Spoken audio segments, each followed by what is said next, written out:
Hi, my name is Zara McDonald and you are listening to Uncommon. Hi, my name is Michelle Andrews and you are listening to Uncommon. This podcast is brought to you by Neuralle Media. Are you an entrepreneur or marketer who needs help making podcasts, video or animation? Perhaps you don't have time to manage a freelancer or the budget to deal with an agency. Well, Neuralle Media can help you with simple and affordable content creation, saving you time and money by taking away the pain of producing that content. To learn more, head to neuralle.com/media. That's neuralle.com/media. Play around with our pricing or request a callback directly. Listeners to the show receive a special discount by using the promo code UNCOMMON. Welcome to another episode of Uncommon. My name's Jordan Michaelides and I'm your host. In this episode, I have for you Zara McDonald and Michelle Andrews, both journalists, co-hosts of the Shameless podcast and co-founders of Shameless Media. What I like about these two media entrepreneurs is their ability to identify what works editorially in an overlooked market. The pushback they received from one of the largest digital-first female media brands in Mamma Mia would have taken some fortitude to withstand. But I think their principled approach to what they believe would work, and that there was a need for, as they say, a pop culture podcast for smart women who love dumb stuff, really birthed a rational community of women and a business that neither Zara or Michelle probably thought was even possible. 1 year and 3 months later, they lead a growing community and they've just announced their first branded podcast with Bumble Australia titled Love, Etc. I'm very fascinated to see what these two get up to over the next few years. There's a very meaty episode where we covered how much they owe to the Daily Mail for content, the death of the celebrity profile, the rise of Shameless Media and monetization, creator burnout and how that can affect mental health, confidence and imposter syndrome, and of course we spoke about the Australian election results and diversity of opinions. If you enjoy this episode, do consider subscribing or leaving this episode a rating on your podcast app. If you want to see future episodes, promos, behind the scenes, follow us on Instagram at uncommon_podcasts.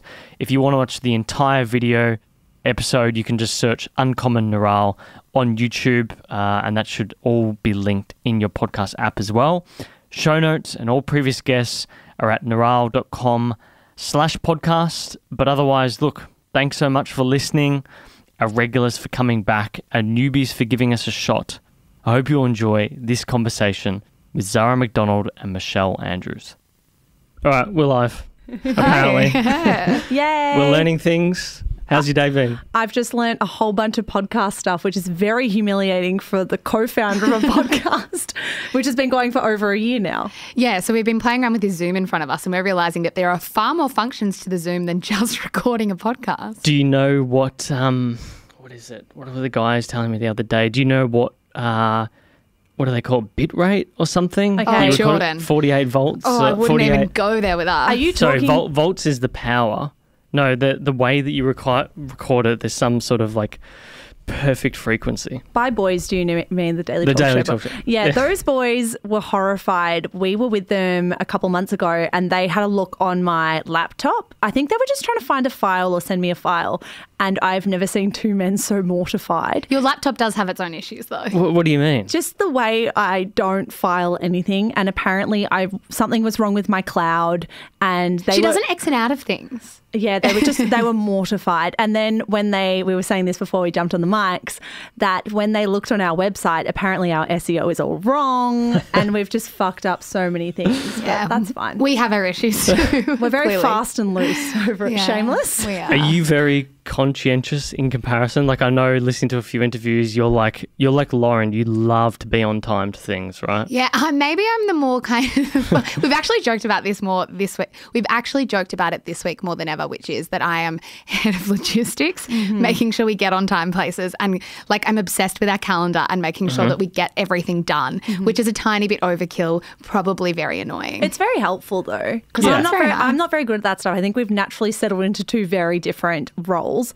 Zara, head of logistics, and Michelle, head of strategy / social media content. How's the big ass title she's given herself? You are head of logistics, mate. If we had two big company, like a company with two big offices, you'd be the head of one and I'd be the head of the other. And maybe one day that'll be case. I think it's actually funny that we're gravitating to different roles in terms of like, I actually think I've accidentally gravitated to make sure that the business function's fine, and Michelle is very much like big picture content. Yeah. Do you think that's fair? Oh yeah, I'm all about big picture and you're all about getting today done. I was like, let's make sure that the business is actually floating. Yeah. But it's great to have, like, this is something I realised when I interviewed Laura as well, is it's amazing when you have a business partner. And for me, myself, it's Lauren and I, really. And to have the two personality traits that mould together as opposed to clashing. The Keep It Cleaner girls have that really down pat as well. I worked with them a lot last year when I was doing their copywriting and their dynamic is really good. It's probably filtered down into our dynamic a little bit. Well, it's taken probably a little bit of time for us to find our dynamic. I think when we started this, I would have said that we were quite similar in how we approached work and content. And the more time we've spent together and the more we've worked together, we've kind of gravitated to those different roles. And the more we've had on our plate. Yeah, true. And it's just the things that we find easiest to deal with. Yeah. One thing I was thinking about when we were getting started into these hefty notes was like, how much do you guys owe the Daily Mail, do you think, in terms of like content ideas? Look, let's just say if the Daily Mail crashed today, Shameless would we'd crash. be floating, but we'd be struggling.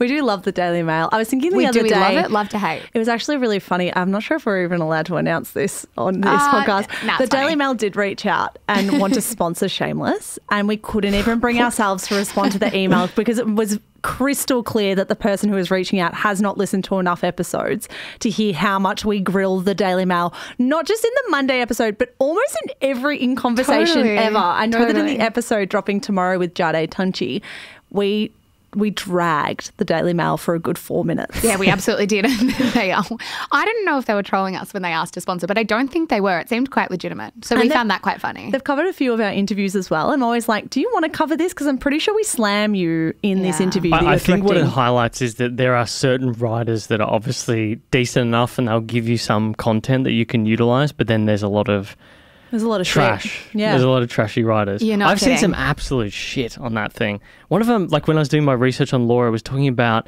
who's that friend of Dalton's? Ash Pollard. That's it. Yes. Saying that they were dating or something. I'm like, really? Is this true? I feel like this is completely wrong. My favourite story on the Daily Mail about Laura Henshaw is when she wore a set of earrings to the races and the Daily Mail wrote about 600 words on how the earrings had left a mark on her face. And it was like Laura Henshaw's fashion faux pas.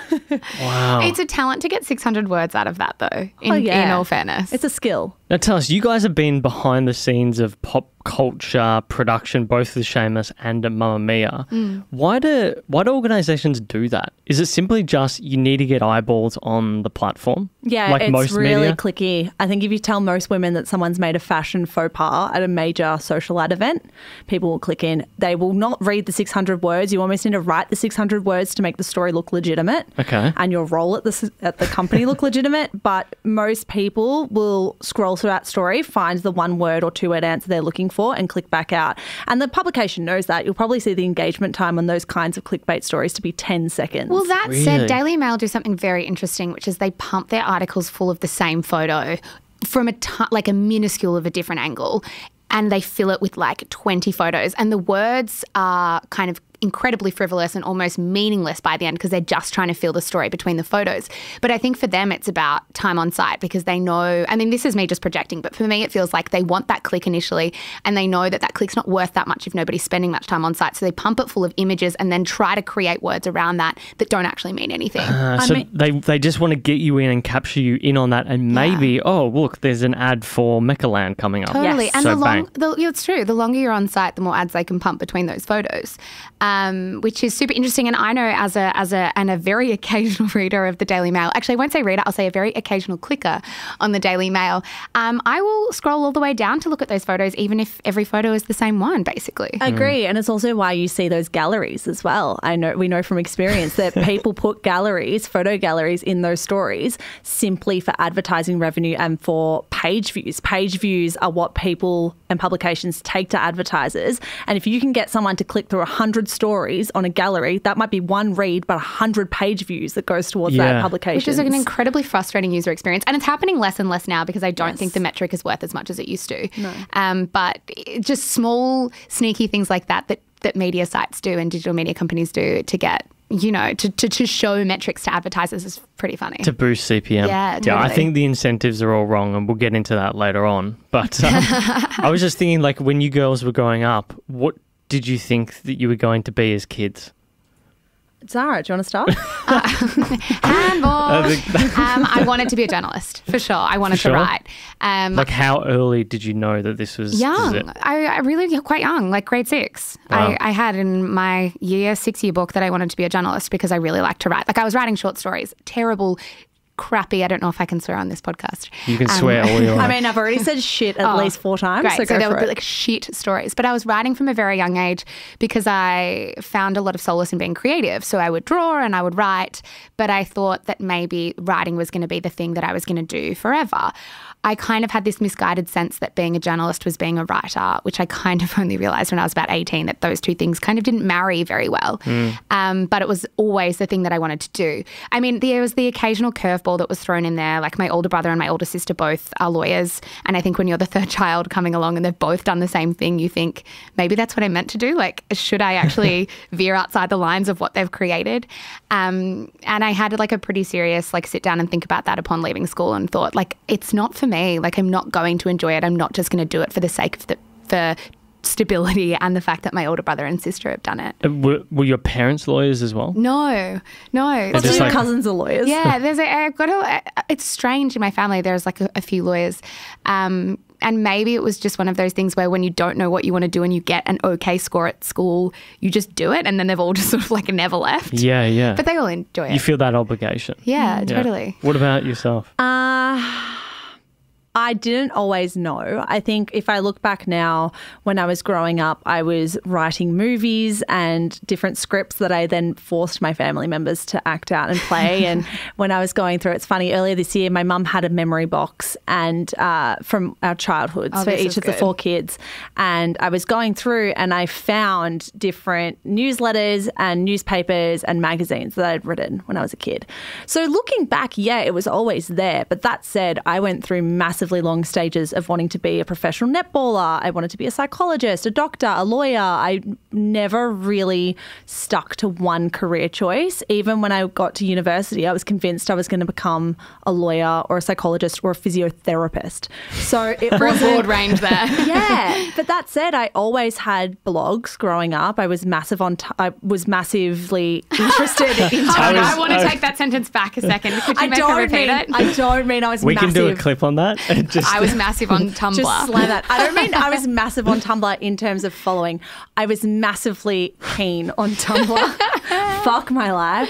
And then what else did I have? I had a WordPress blog, and I always had blogs in the background. I was always writing in the background. So it wasn't until second year of university that I actually thought, hey, maybe I could do writing and just deal with not being paid very well for the rest of my life. Yeah, you don't think about that at the time, and then you start working and you think, oh, this is the ceiling, and I hit it at 21. Yeah, like I'm thinking, it sort of sounds like you both had this desire, like particularly with yourself and the blog, the desire to tell stories.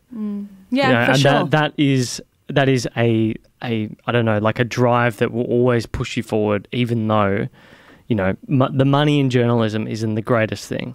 I think it was also, I loved reading stories, and I liked reading feature stories. Like the favourite part of most of my teenagehood, which is so sad, would be like opening the Sunday magazines and being able to read those feature stories on well-known people. We never spoke about that. That was my favourite thing as a teenager. That's what I wanted to do. I wanted to write features on people. I liked seeing how a journalist would sit down with a celebrity or well-known person and actually be able to almost psychoanalyze them as they're sitting there and then present that in a form. Like, did they arrive late? Did they arrive with an entourage? Like, I always found those details so interesting. Yeah. And that's what I always wanted to do.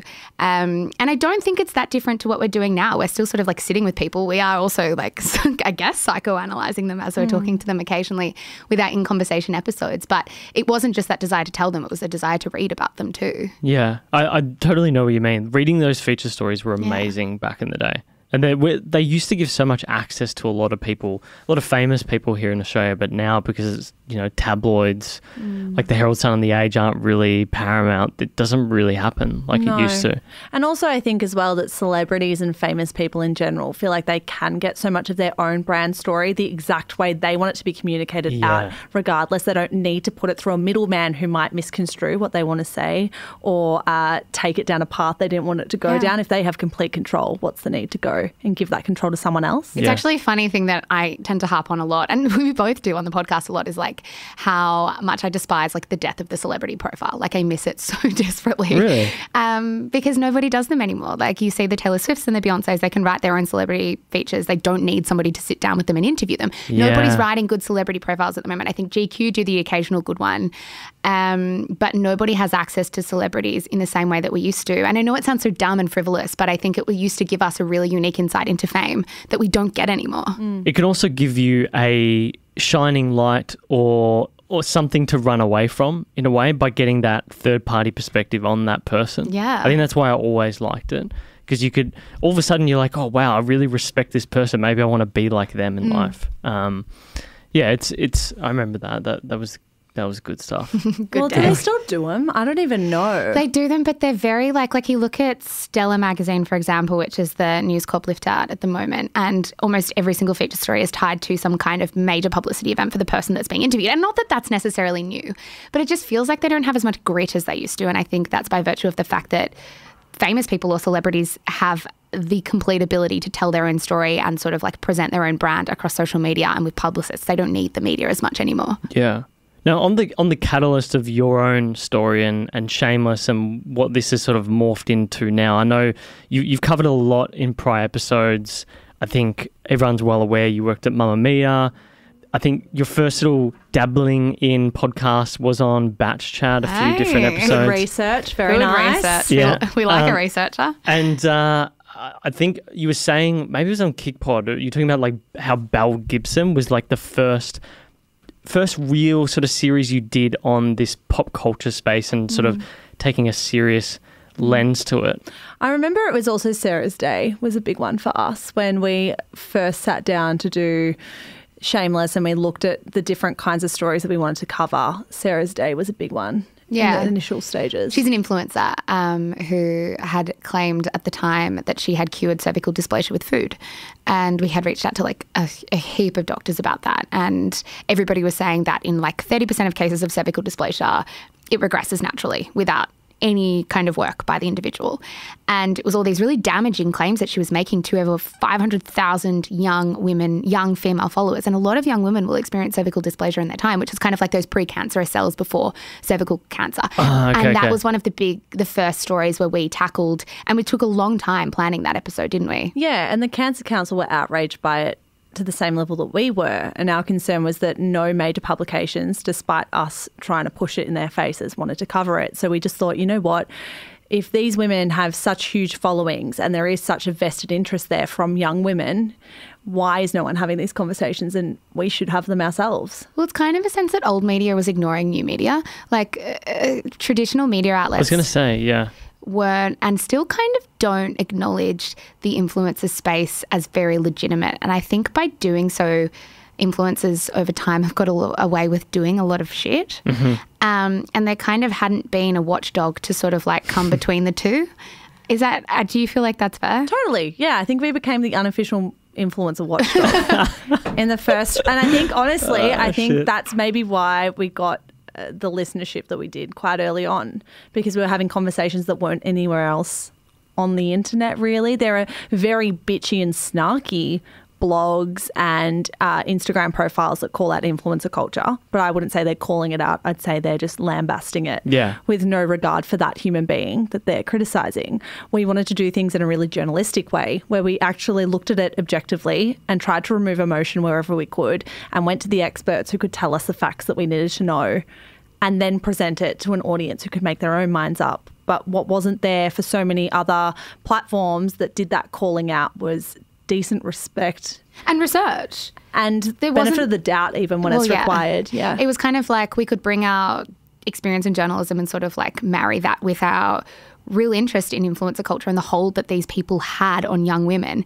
And I just could never really understand why nobody took that seriously. Like here's a whole bunch of people who have so much more power than a lot of media outlets, like unfortunately. Yeah. And or fortunately, depending on the person. And I could never understand why people weren't taking that influence seriously and that nobody was willing to hold them to account. Yeah. I think what you guys did really well is you took what originally would have been something that came from, like I know you've spoken about cancel culture and how people just lambast someone about whatever. But in this case, you sort of turn it into a story and people can actually have digestible lessons that they can take from this certain situation. That's what I got from it. At least I was curious as to why you thought podcasting versus, say, a blog was the format to do it, or video. Why, Michelle? I'm laughing a little bit because I got myself into a little bit of hot water when we sat down with a Guardian journalist earlier this year, and the sentence that came out of my mouth was websites are dead, which is absolutely, I don't think websites are dead. I think blogging as a platform and a medium is dead. And this comes from someone who blogged for a decade and absolutely adored it and every facet of it. However, I also know that in my own consumption of media as a young woman, I love podcasts because I don't have to give them my undivided attention. I can get shit done while listening to a podcast. I can go drive. I can do it on a drive. I can cook. I can clean. I can go to the gym. There are so many things I can do whilst listening to a podcast because I'm busy, because I don't have the time to just sit down and give everything to one piece of media. Whereas with blogs, you have to sit there and read it. With TV, you have to sit there and watch it. Every other platform doesn't have that benefit. And it was absolutely that. It was maybe a little less concisely informed at the time. At the time, we were working at a website and we were struggling to get eyeballs on our own work. Like digital media was struggling to get eyeballs on any website. They were completely beholden to algorithms.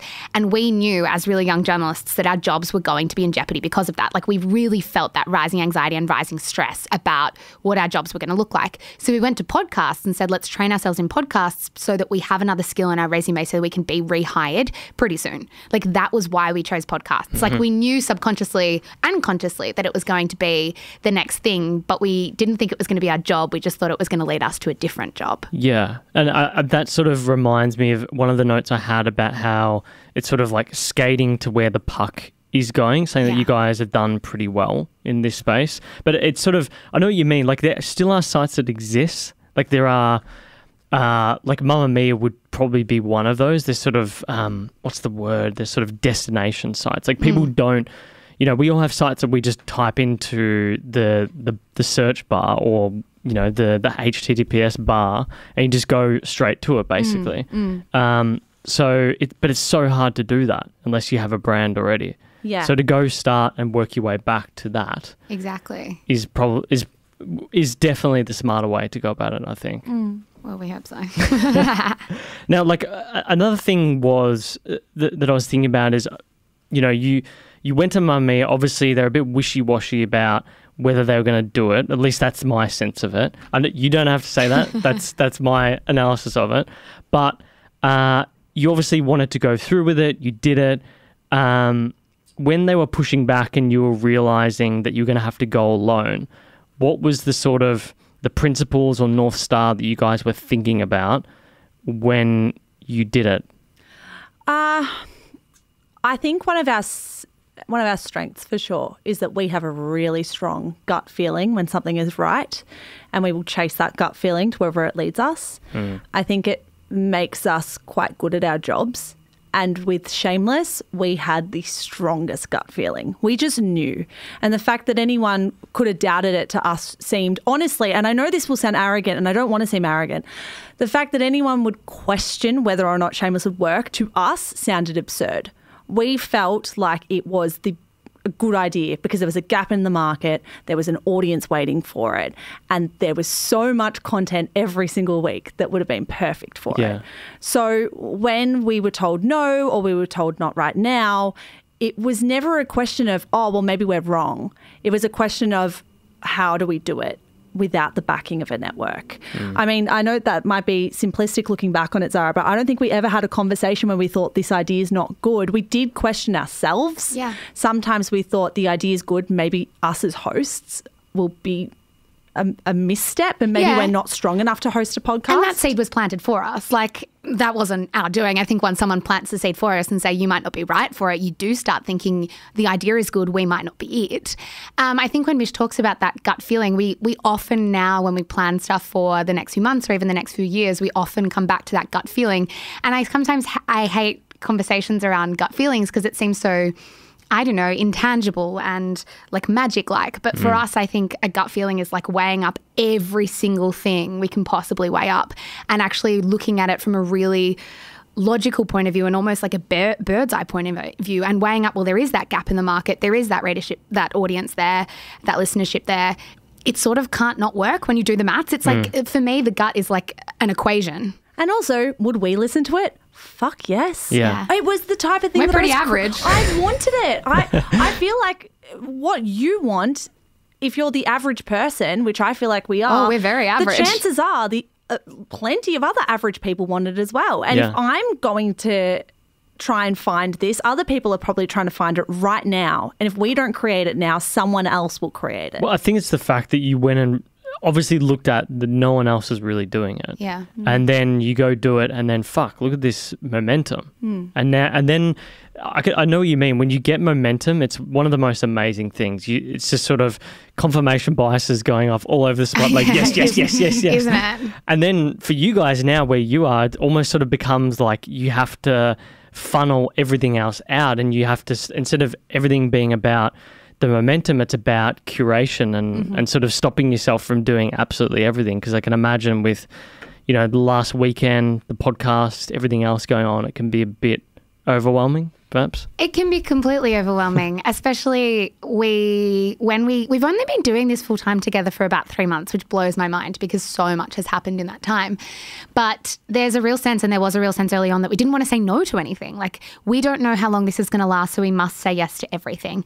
And I think it's taken us a little bit of time to work out that it's really important that we say no to things because we don't want people to get sick of our voices. Where our income relies on these voices, and if people are tired of them, we don't want to lose our voices. Well, also true. You can hear it. I'm kind of been losing mine for like the last 3 days. You don't want to lose that or make people feel like you're not putting thought into what you're doing, or if like we're saying things all the time and always speaking about everything, doesn't look as carefully curated. And I think we need to keep that sense that we spend a lot of time on this, like 1 or 2 podcast episodes a week.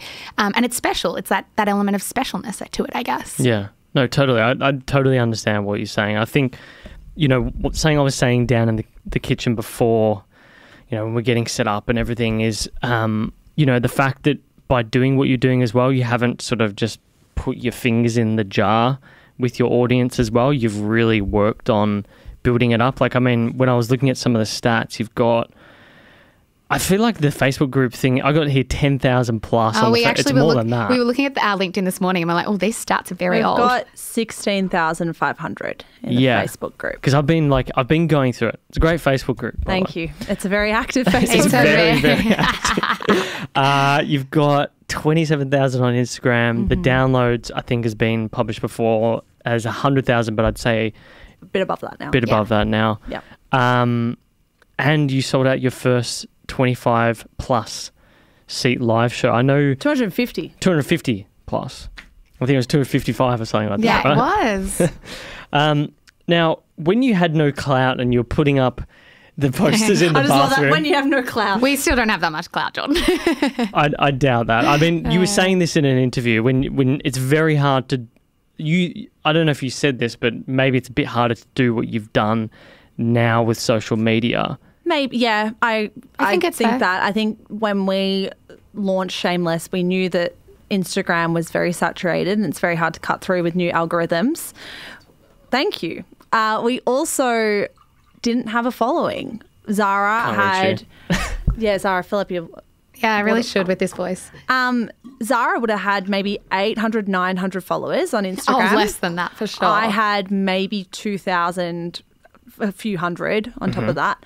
So we thought, okay, we have no audience existing. I had a Facebook following from way back when I was blogging, which would have been about 15,000, but Facebook pages don't cut through that algorithm anymore either. No. So we needed to figure out how to actually get this into people's ears. And I don't know who came up with the idea, but the idea I'm more than sure it was you.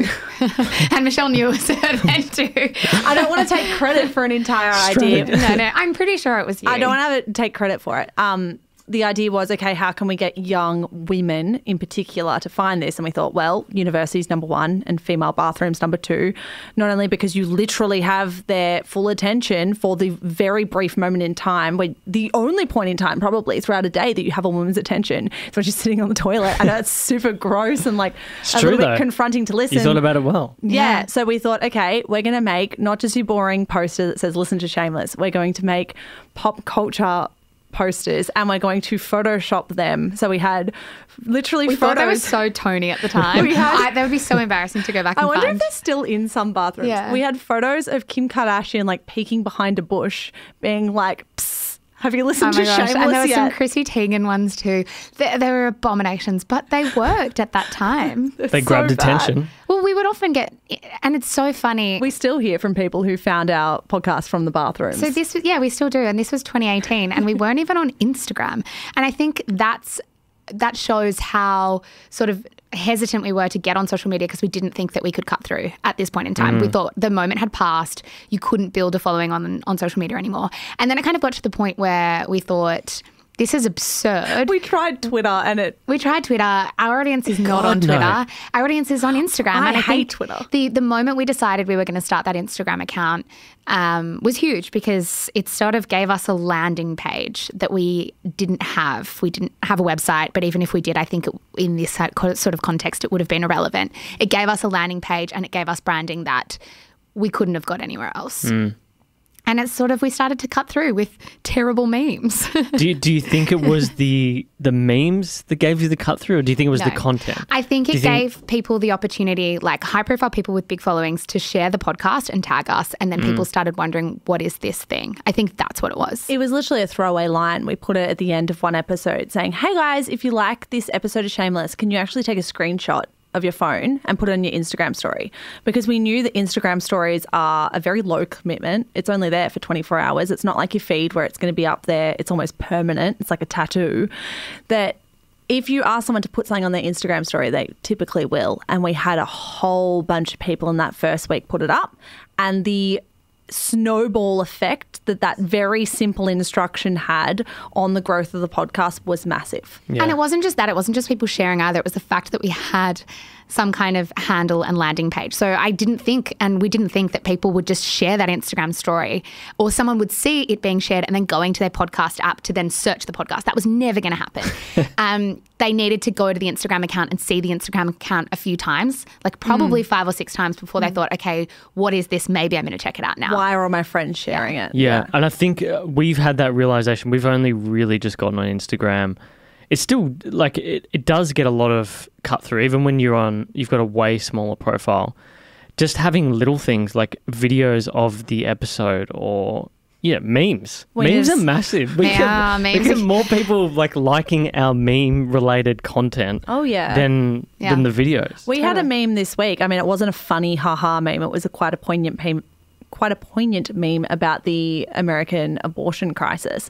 But that was our most liked meme ever. It got, I think, 18,000 likes at last check. As well. Yeah. And that meme you can actually check when you have a business account on Instagram. We got 500 followers from that one meme. People finding the meme, finding our page and giving us a follow. Yeah, well, it's quite topical. It's. I think I saw that. I saw some people sharing it on their stories or something like that. Yeah. Or maybe you shared it on your story. Bit of both. Probably definitely a bit of both. Yeah.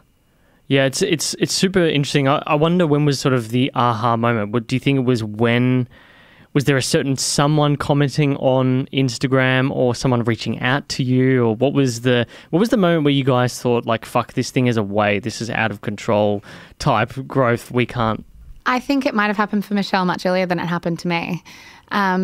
Probably for me, my aha was probably only like a month ago, when I was like, okay, like this is a thing that's got some legs and maybe we could do this for a really long time.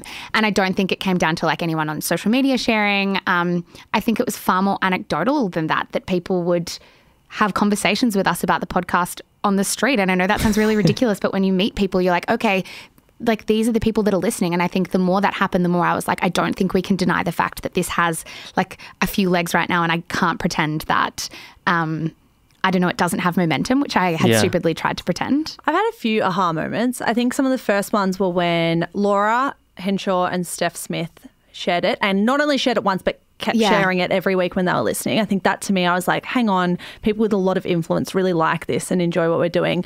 Olivia Molly Rogers is another one. They were just sharing it and sharing it and sharing it. And I remember thinking like, this has to have a flow-on effect, and it did. Every single week we were growing. Paying them to do that, especially Liv. With Liv Rogers, people were like, are you paying Liv to share this every week? We were like, no. We have no money. We can't afford that. It's how we found you guys.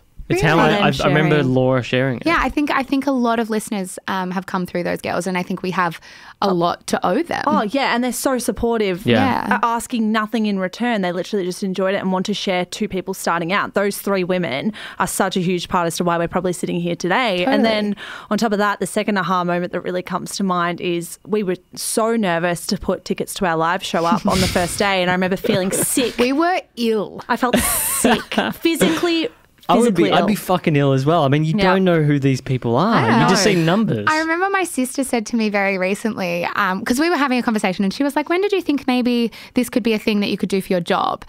And she said, for me, it happened when I realised people were fucking paying money to see you and Michelle talk, and I couldn't work out why. And I thought that was pretty fair. Yeah, because it was surreal in the best way possible. We told our followers and our listeners to look out for tickets. And I remember realising I had not even posted the link to the live show tickets in our Facebook group or on our Instagram yet. And already chunks of them were gone because people were Googling them and trying to find them before we would share them. So when I saw that kind of demand, and then I saw that we sold out within 6 or 7 minutes, I was like, oh my God, there are 250 people out there who are so keen to do this, which is so galvanizing and exciting. And then we released our second live show, and it wasn't as quick, but the same thing happened, sold out again. I just remember thinking, this is such a strong, vibrant community. There's something here. Yeah.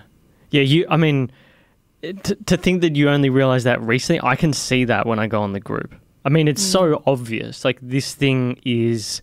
It reminds me of Kick. Like, it's got... There are certain principles there that maybe you've spoken about them before, but there's something in that group that people really, really like, and it brings out the best in a lot of people. Like, I've noticed that, you made a post about...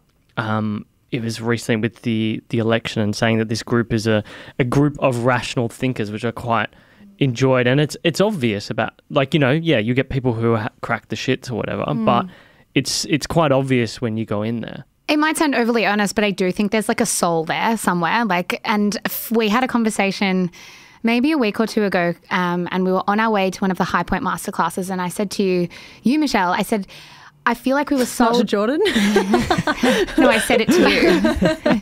I said, I'm so frustrated that for the first few years of our career, we were almost sold this lie about women and content, and that was that worthy content didn't cut through and that people didn't want to read stuff that mattered. And maybe it's true in a form of written content, but what we've learned so quickly through this podcast is that women want to know really important things, and that you can make money off that. That's commercial. Like, you can commercialize worthy content, and we were never taught that. We were always taught the opposite.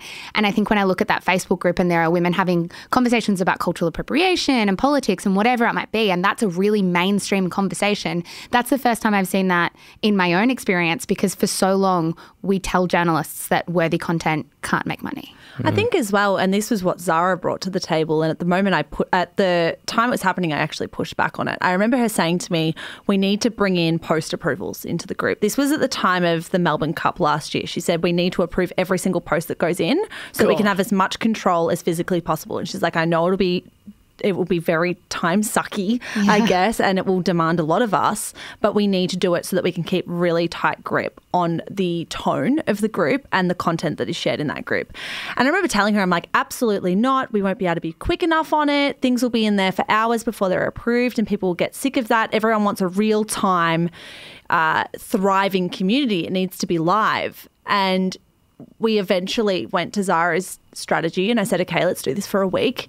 And she was right, 110% right, because if we let that group be whatever people within it wanted it to be, and if we approved every single post that came in and let every comment fly, it would be a clusterfuck. And we've seen that with so many other groups that we've been in, like Girls Advice, for example. I was never in it, but I've heard such terrible things about the tone of that group in other circles with my friends, and other groups in general, like the Bachelor groups and the Married at First Sight groups. They get so nasty and so vitriolic so quickly that Zara's advice to do that was so pivotal to making sure that the podcast group was a productive and safe space. Like, we've got women sharing really important stories in there, really personal things, and it's very, very soft and friendly, and it's like a sisterhood. Yeah, and that's how we try to brand it. And I think if our name is on a Facebook group, we've got to be super careful about the tone of that Facebook group. And there's only so much control we have. We try our very, very best to use that space in the most productive way possible. But I think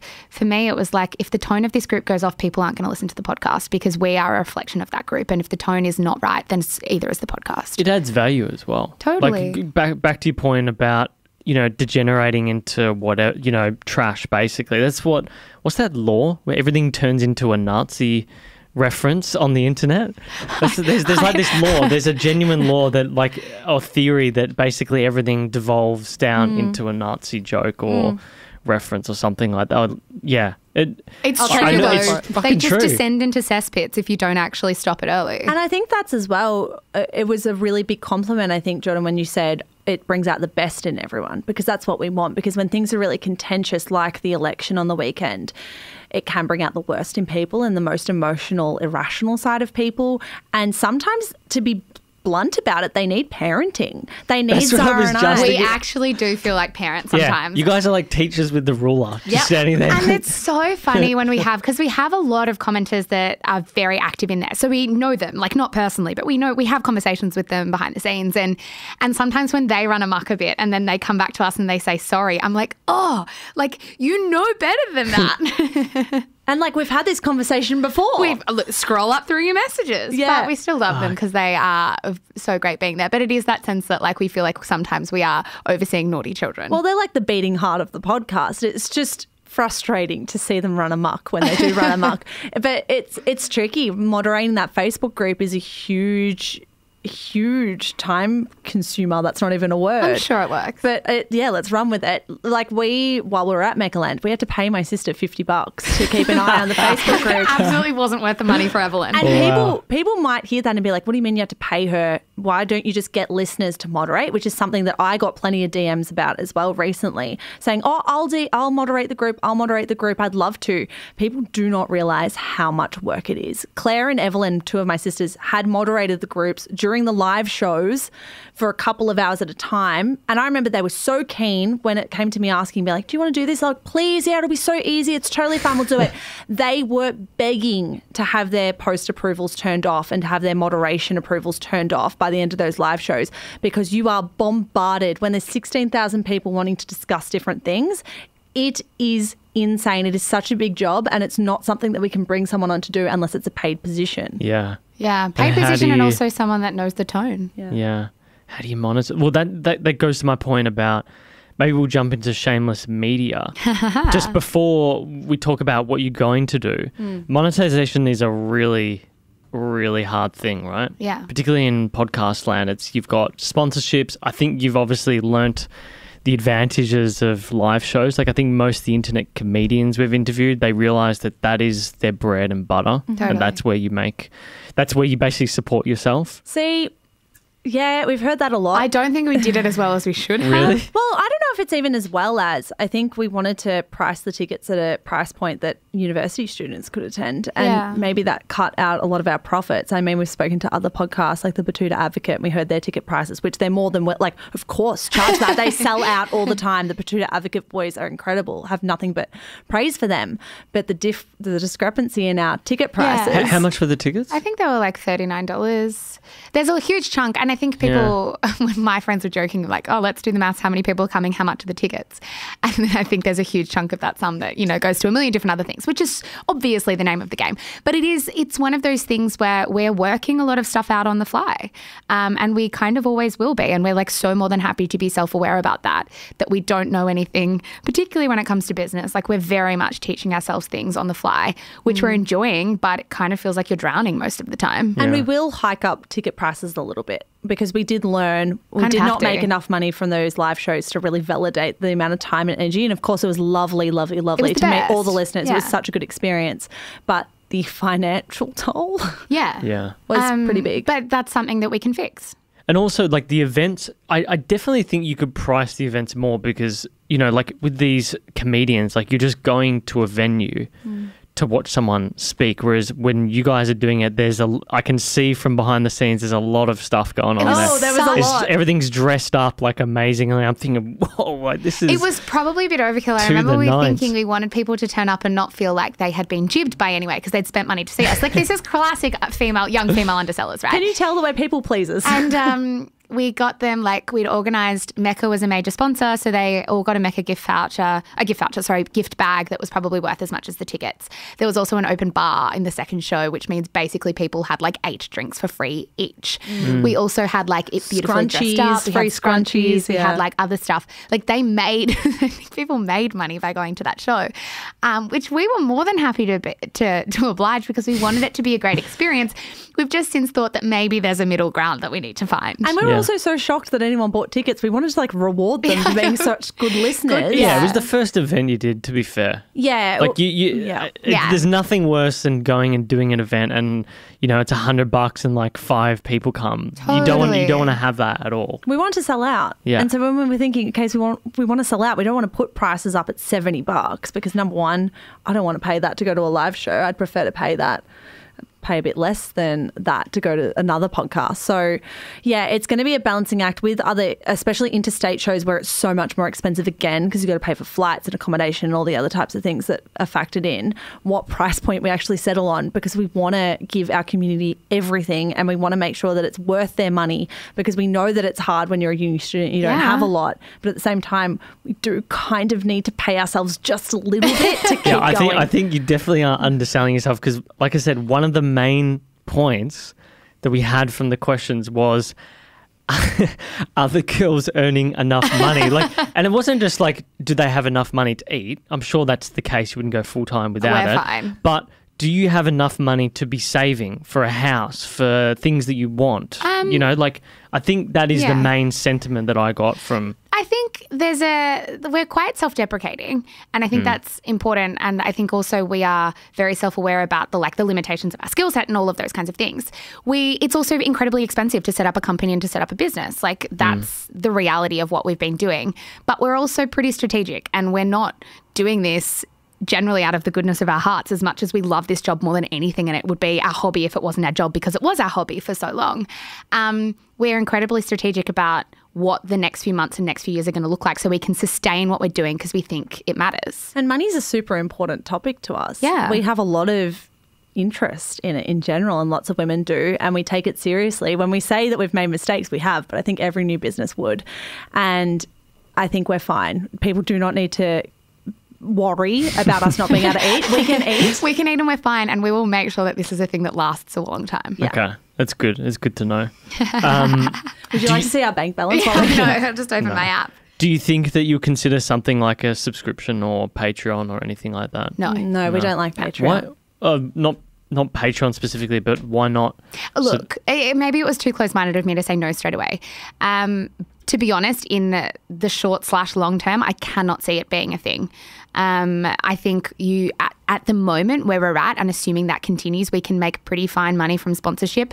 I think it's a pretty easy trade-off between us and the listener in terms of we give you something and all you have to do is sit through an ad. And they don't seem to have a problem with that because I think they know that we're trying to provide value for them. And genuinely as well, a lot of the sponsors that we work with, they genuinely get behind. Like we've had a whole movement of listeners get on board with Raise and actually love it. So we feel like we're also giving value there because we're recommending products that we genuinely like and brands that we love. But when it comes to Patreon, I think, again, it comes back to ourselves. I don't think, despite how much I might like a podcast and really enjoy it, I can't see myself donating to it. And if I did, I feel like it's an unusual imbalancing of a relationship between a listener and a creator, and I don't want to feel indebted to people. I want to feel like I'm providing them something that they enjoy, and in return they will accept that we will work with brands. Yeah, and that's the trade-off. You'd have to, if you do that, then the assumption is that you have to make extra content. Yeah, exactly. That's the hard part. Which we almost don't have in us. How the fuck do you do that? No, we definitely don't have it in us right now to make extra content. No.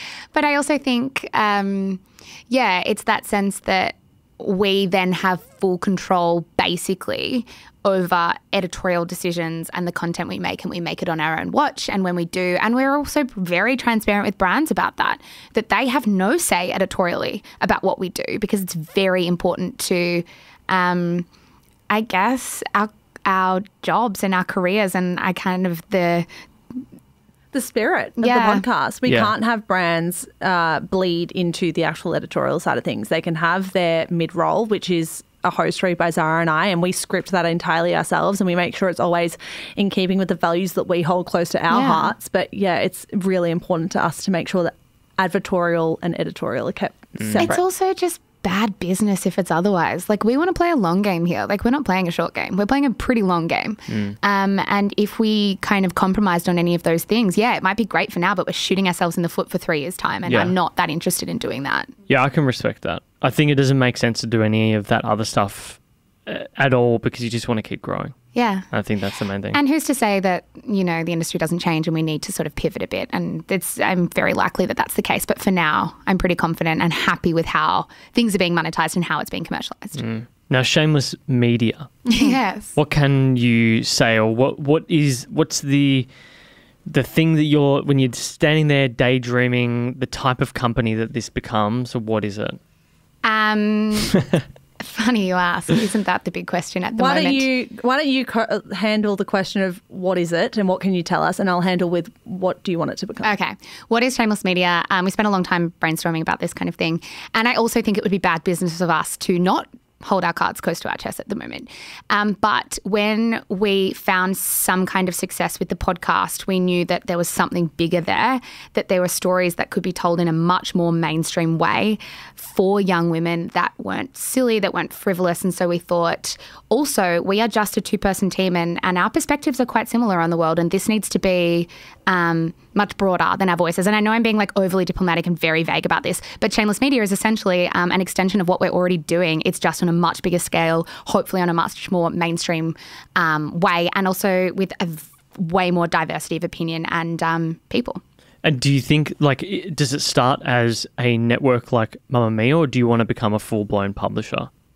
We aren't entirely sure how it's going to look down the track yet. I think one of the things that we're really sure on, and we actually were talking about this with Zoe when we met her. She's a massive career idol for us. Zoe Foster Blake. Yeah. Are you on first name basis, Michelle? Well, I think we are. Are we not? Are we not? I mean... Anyway, when we were talking to Zoe on the weekend, she said to us, she's like, it's really important to be focused on really short-term goals. I think that's what we're trying to do with Shameless Media. We know what we want it to be now, and I wish I could just tell you in 5 words. Maybe I will off mic, but... long term, I don't know. I don't want to know, because that's the honest answer. I think if we come up with an idea of what Shameless Media will be in 6 months' time, it would be foolish of us, because I think the industry changes so quickly that we would miss opportunities to our periphery if we were only set on being one thing directly ahead of us. So we do want to keep our field of vision open. We want to make sure that we're talking to lots of women in lots of different ways, and we feel like there is a big big gap in the industry for diversity. We don't feel like there are enough women who have a microphone in front of their face. And I feel like we're two university educated white women who, yes, we work hard, but we're also given a lot of steps up the ladder and rungs up the ladder to be where we are right now. And I feel like we want to make sure that the content that we're creating and that we're working on involves other people. And it's not just us, and it's not just two blonde girls chatting about pop culture. It's a whole bunch of people sharing stories and creating content. I just don't think it's out there at the moment. And I just want it to be, I know we've always said this from the very start, even from before maybe Shameless podcast was a twinkle in our eye, as if it was a real child, that we wanted there to be a destination for really young women that was clever and smart and diverse. And that's not a public service. That's just good business, I think. No, what I can see you guys doing is using the nous that you've built over the last year or so and using that to create other brands. I don't know what brand means. Yeah. Like, is it a podcast? Is it a column? I don't know. But I can see that you guys are clearly like obviously specific for women. You know, like think about like all these magazines that were for women and they haven't really made it over to the new format. They haven't. Well, like Dolly, like what happened to Dolly? It died. Dolly died because it refused to adapt. Do you guys remember Dolly Doctor? Absolutely. Yeah. Oh, God, yeah. Dolly Doctor taught me a lot. The first thing I did when that magazine came was rip open the Dolly Doctor tab. God, yeah. The all sealed the girls section. at school used to like bring it over and be like, yeah, you want to know what's in Dolly Doctor this week? Or was it daily or weekly? It must have been weekly. Weekly back then. Yeah. Dolly? Was it not weekly? monthly? I thought it was monthly. No, it was definitely monthly. Michelle's right. And then there was Dolly Doctor on, what was it, the Hot 30? Yeah. You're well across this. I think Dolly Doctor's still kicking around, just giving out advice to non-teenage girls. Yeah. But yeah, no, I see a whole bunch of women's media platforms and I see a whole bunch of the same kinds of people having the same kinds of conversations that have been regurgitated since 2015.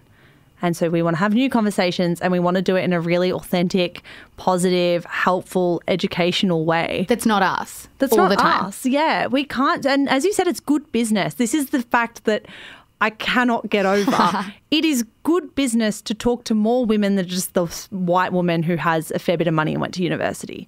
It is stupid to ignore every other kind of woman. Think about how multicultural we are in Australia, to pretend they don't exist. For the average white woman to not really ever come across an article about Ramadan on their average website. Why? So many women in Australia do having Ramadan this experience. and having this experience. And if you don't give them a place to go, they're not going to come to your platform. And that's people that you don't have on your platform. Yeah. It doesn't make sense to me. I just think it's, look, my family comes from that region of the world.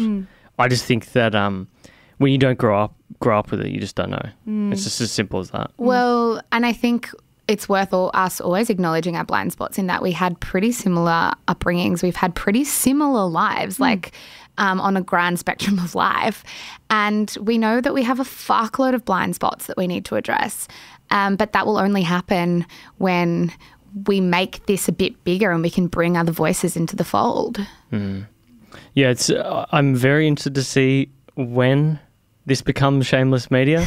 I know you're going to have to hit up the daily talk show about SEO first. When is this going live, this episode? This goes live in about 2 weeks. So around maybe You'll just have a about week to go after that, I think. But this is the other thing we probably need to go across. 2 weeks, 2 days. Not everything we're doing in Shameless Media immediately will be tying into what we want it to be long term. Yeah. So it might still be Zara and I's voices on different things. Not even I know what you meant by that. No, but it might still be our voices on some things to begin with. So true. But big picture goal, we want to be bringing other people in. Very good point. Early projects often aren't completely indicative of the vision. Okay. I think. The vision is strong and we don't want to deviate it from it either, though. Has anyone reached out about investing with you guys yet? Yes. They have? Yeah. And to be honest, we don't really know what we're doing regarding business, but I know for now I want it to be us. That's about it. Yeah, we don't want investors. You don't want to bring in investors unless you really have to. Yeah.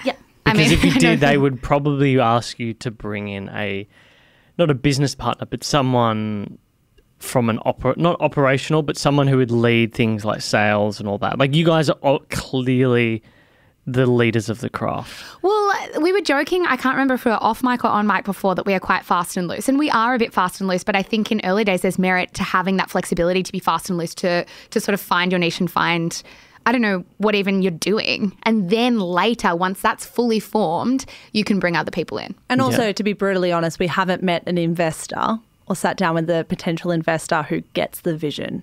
We get the vision. I know between Zara and I, we are on exactly the same page.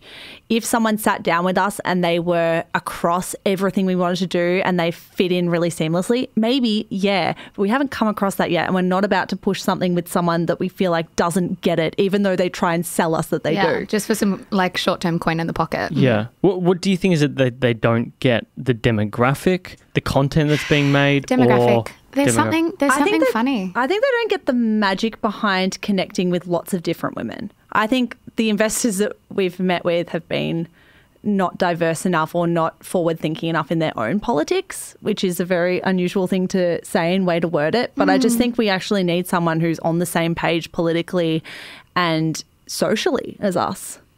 I still think for all the work that we're doing that there's real credibility issues with young women and the content that is pitched to them and written to them and sort of produced for them.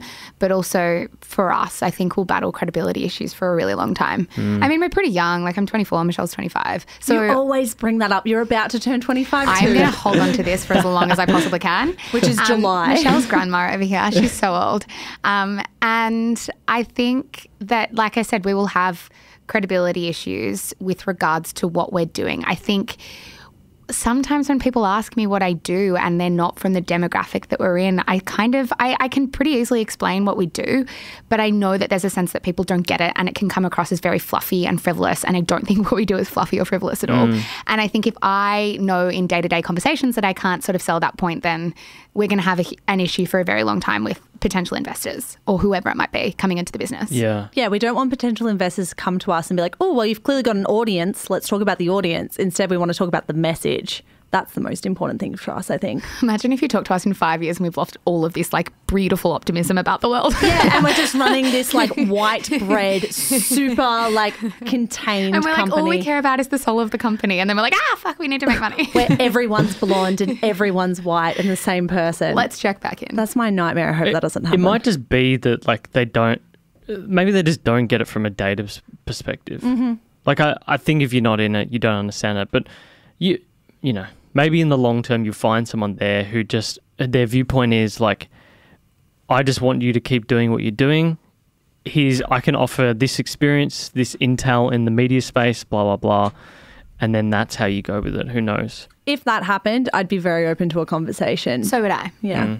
I hope we haven't just invited a bunch by accident. God. I think you will. I think you'd be surprised. I think I find new media fascinating, particularly in Australia, because it's all happened or has happened in some way in America, but it's not played out here yet at all. Like we're 5 years behind, but they've had 3 years of turmoil over in the US where, you know, they go through the VC funded route and organizations like, who was it recently? BuzzFeed, Vice. Yeah. Basically lots of sackings. There's a whole lot of lessons there, and it sort of shows that there could be some decent opportunity here. But yeah, opportunity, but also a lot of fear, if I'm totally honest, because I think what you see with regards to new media, particularly with Bustle in the US, I think, who own a bunch of media outlets now, is journalists aren't happy with how investors are investing in big media organizations, because I think the thing that's funny about journalists is they're like either very cynical or completely idealistic about their craft, and they don't like that like overbearing influence that's driven by money. And to be honest, I would say we're quite similar to that in that like the content comes first and we don't want that overbearing influence. So with that comes a bit of fear, because people are still trying to work out new media and trying to work out how to monetize it and do it in a way that doesn't lose listeners or audience. Well, in the US, they just had the wrong funding model. They use this VC model, which you have to raise money every 18 months to 2 years. You basically have to be growing like a tech company. It just doesn't work with staff. Unless you're Canva, it's not going to work. Yeah, unless you're Canva, it absolutely does not work. Yeah, and especially when you're a media outlet that's like beholden to algorithms, like we keep touching on. Like there's a lot of power that you lose with regards to how you can reach people. Yeah. Touching back on the content and money relationship. I think if we were to have our company values up on a wall right now, I think content before money would be a big one. I think it's something we really want to make sure that we carry on, because I think so many media publications have forgotten that you need to make good content first and the money will come, instead of create content to make money. And I think I'm seeing a whole bunch of media outlets do that and really fuck that up. Get the advertiser first and create the content around the advertiser rather than create the content and wait for the advertiser to come. Yeah, I don't think that's the ultimate way to go, because your product is the content. Exactly. Now, burnout. I think creative burnout has been like a big, big topic. I know you've dealt with anxiety. Mm-hmm. I've had to deal with it recently. Mm-hmm. I think it's just condolences, my friend. Yeah, it's not fun. It's fucking brutal, man. Yeah. It's I think do you think it gets brought on by certain situations, as in, like, do you think just running a business is just always it's always going to be there bearing down on you? It's so funny you've said that. I feel like my anxiety is way better now that I have my own business. Really? I think being around you, I so agree. Zara would vouch for this. My anxiety was at its worst when I was at a workplace that I feel like didn't treat their employees the way they should have. Or was it worse when you had that workplace plus Shameless at the same time? No, it wasn't the workload, and I don't think we've ever struggled with an over-the-top workload. It was the nature of the place. Yeah, it was the workplace that gave me anxiety. And I don't mean gave me anxiety, exacerbated my anxiety. Yeah. Still have anxiety, still have really dark days. Zara's seen some of them, but the dark days are few and far between compared to what they were. So how do you guys deal with stress then, to make sure that this stuff doesn't, you're not going to blow a gasket, so to speak? We are struggling at the moment. Yeah. I'll be honest about that. We have probably bitten off to the very limit of what we can chew. I don't want to say more than case anyone that we're working with listens to this and goes, fuck, they're not going to get to deadline or whatever. We will get to deadline. But we have bitten off a bunch. I think when people find out how much we've bitten off, probably next year, when we can actually be vocal about everything that we're working on right now. In this period, yeah. Yeah, next year in September or whatever it's due to be. So ages. We've got ages away. I think they'll probably be like, oh my God, did you guys sleep? Did you eat? And the answer to that is rarely. Yeah, sleep is a funny one. What I found when I left my job and we started running this business is that I don't sleep as well. I wake up far earlier than I ever did, and I wake up with sort of like a little bit more stress, because I'm like, all right, what's the day going to look like, and how are we approaching the day? It's all That's or not. because you're logistics manager. That's also true, because I'm logistics manager. So Michelle is right. We've absolutely bitten off more than we can chew, and I don't think that we will do it like this again. But it was pretty early on us not being able to say no to things and not knowing how to say no to things, and also thinking that work wouldn't come, so we must say yes to everything. It's just the simple fact that all of a sudden it all comes at once, right? Yep. Yeah. Freelancer life. Yeah. But in saying that, I can't think of a time where I've been more fulfilled work-wise than when we're doing all of this work. Like I feel genuinely very fulfilled and very happy, and we've worked probably the last 4 weekends straight, and we were having a conversation about how we were meant to have this weekend off, but that absolutely will not happen. And there's no resentment there. Like from my end, there's absolutely no resentment there about the fact that that's what we need to do. Like I like that. We handle stress pretty well because I think we work very well together. I don't think this could function if we didn't have a really, really strong working relationship. Yeah, I think when it comes to the anxiety thing, the main trigger for me right now is some of the feedback that we get. That's really hard. What, like reviews? Or? Yeah, reviews, DMs, just messages. Oh, it comes everywhere. It comes from every angle. It's really, really hard. Like, I won't deny that. I think we both have this sense that we come across quite self-assured because we do a lot of research with regards to the points that we're making on the podcast, but I don't think that is that accurate. I think when you're young and you're fresh to this and you're reaching an amount of people you never knew was possible, it's going to hit you really, really hard. Yeah. And it sort of makes you question, it's definitely made me question like the way that I am, which is really terrible. And I think Michelle's had to sit me down and be like, do not change. But I think I'm an incredibly dry and incredibly sarcastic person, and I've had to really grapple with a really mainstream audience that cannot translate that well. Yeah. Oh, well, it can translate. See, I feel like I'm giving you another counselling point. Oh, no. It's translating well because you have a mainstream audience. It just doesn't translate for every listener in that mainstream audience. But that said, some of the most popular songs, movies, television shows in human history will have their detractors. They will have people who fucking hate that piece of content despite it being subjectively to a lot of people the best piece of content ever. So I think it's a really tough grappling situation because in my most rational of minds, I know that as your audience grows, the amount of hate and troll comments and criticism that you get will grow proportionately. Mm-hmm. That said, you aren't always in your most rational mind. There are times of the day where I am not feeling my best and I might be anxious and I might be hormonal. I might be a million different things. Tired. And I log on and I see a comment about myself, sometimes made by a fake account, and that will ruin my day. Like absolutely annihilate the rest of the day.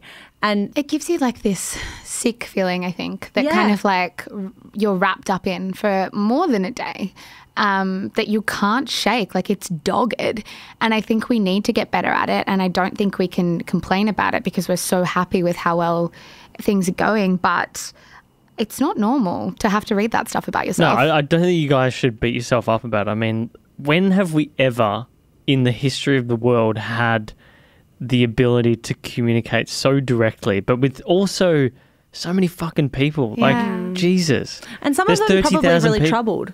Yeah. Some of them probably really going through a lot of shit themselves. Most comments, the way I look at it, negative ones, is they're externalizing their own issues on you. Yeah. And they just need either a kick up the ass or, you know, that's genuinely what I believe. We've had some pretty nasty comments and it's just like, I feel really sad for you.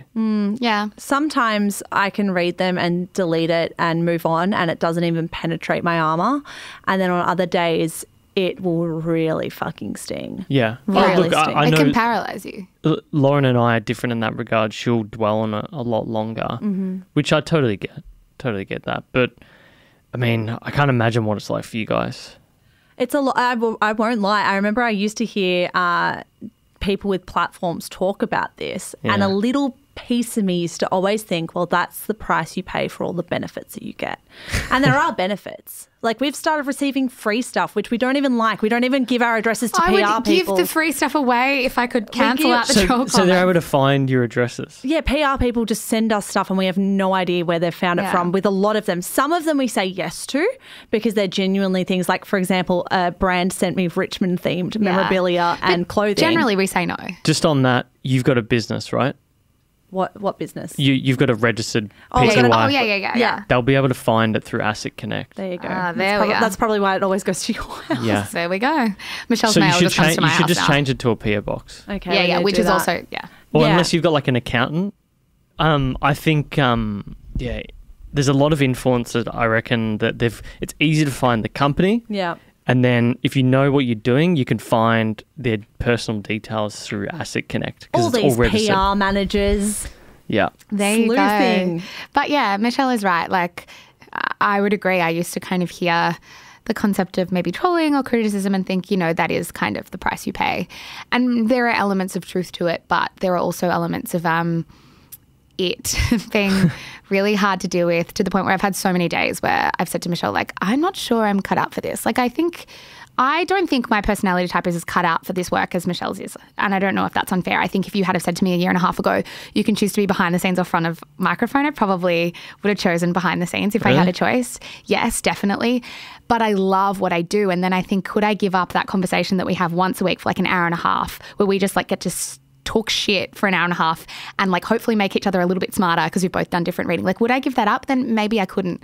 But I think being able to, with Shameless Media, go behind the scenes more and actually be able to create behind the scenes where we're not front of center will be a huge relief. Yeah. Yeah. Have you guys spoken to Steph and Laura about this? Yeah, a lot. Huge. What do they say? Because I remember speaking to Dalton and Laura separately about it. Some of the shit they get is brutal. Yeah, it's totally brutal. It's brutal. We often send it to each other. But like they get people that, you probably get this as well, like people reply to your story as if they were sending it to a friend. Yes. Oh, yeah. And they accidentally send it to you. Some people have like very recently. Oh, don't. This is so bad. Which one? Well, people have the said Rugrats one or the bung eye one? Both. So one, I got a reply saying it looked like I'd been punched in the eye, which also doesn't penetrate because I'm like, that's a weird thing to say. And then someone else people have like gone to the effort of like creating collages of my face next to like something kind of weird. Next to a Rugrats character. And I was like, I mean, I get it. That's a lot of effort to go to kind of insult me. Wow. Yeah, but you guys should post it. Oh. You know, like I see a lot of we've interviewed a lot of the Aussie comedians here who are quite prominent on Instagram and whatnot, and they get some brutal comments as well. And, you know, just take it in your stride. Just post it. Be like, you know, see, it's so funny because I feel like then I'd be thinking about it more, whereas I take on Steph's approach. She's told me to do this before, which is just literally just delete it. As soon as you read it, delete it, move on, and it's out of sight, out of mind. I think if you put it there visually for me, or if I'm scrolling through it when I go through my inbox or whatever, I will be reminded of it. I'll be put back into that place when I first read it. So I just delete. I think you reply more. Yeah, recently. Zara will send back a sassy reply. Yeah, it depends on my mood. What's your best one-liner? I've done before, lol, that's kind of mean. I was actually like, that's kind of mean. Is your reply. What do they say? Oh, I'm sorry, I didn't mean No, some of the replies have been funnier than the initial message. Because I was like, I remember there was one very recently where it was a really kind of mean comment. So we were sitting there and we replied together. I typed it and I was like, is this okay? I replied saying, hey, that's kind of mean. Be careful about what you send people. Yeah. And then I think we said, oh, this will be hilarious. They'll come back and they'll be carrying and they'll be thinking, I never thought they were going to reply.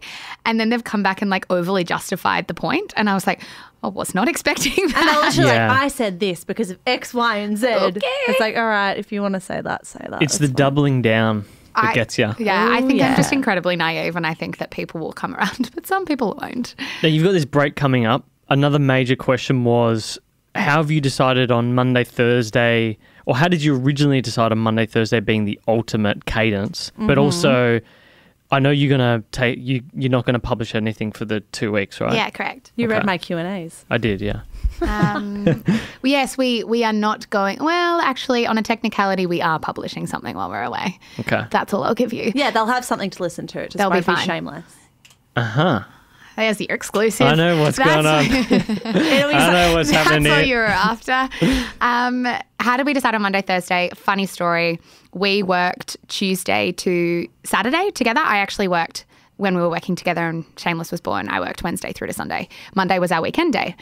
So we released it. We would record it on the weekends and release it on a Monday. And then we would be like 3-4 weeks in and we were like, this Monday thing is not just by design of our workloads. Like this is crucial to the success of the podcast. Because people started saying this is the highlight of my Monday. Monday is typically, for the average person, the worst morning of the week, right? It's a good day to publish. I'll give you that. It's probably one of the smartest things we did, and it wasn't even initially with much intentional strategy. It was unintentional to begin with.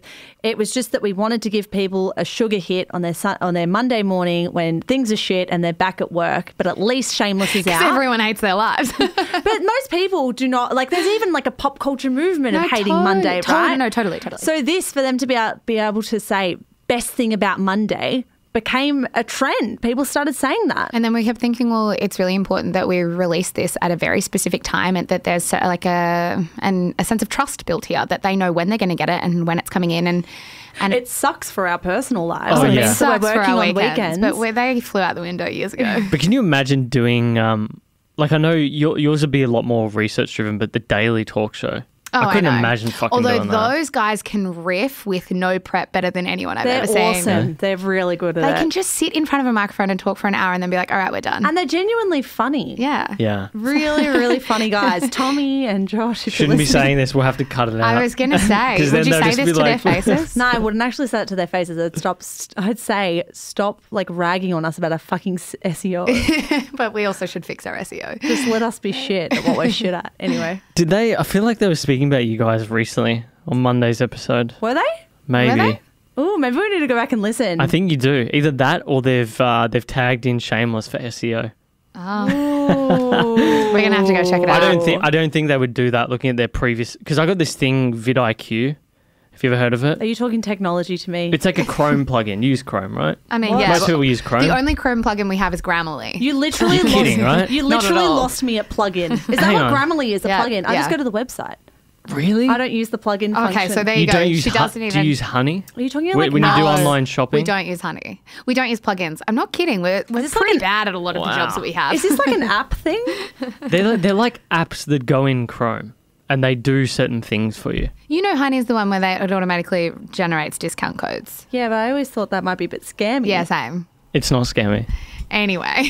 Ooh, Saves me $6 on my protein powder. Yay. Hey, Honey, if you're listening, we've got a potential sponsor opportunity right here. Michelle, you're terrible. But there's heaps of things like that, like Amazon and all that. But it's basically a plugin for YouTube, and it tells you what tags they use.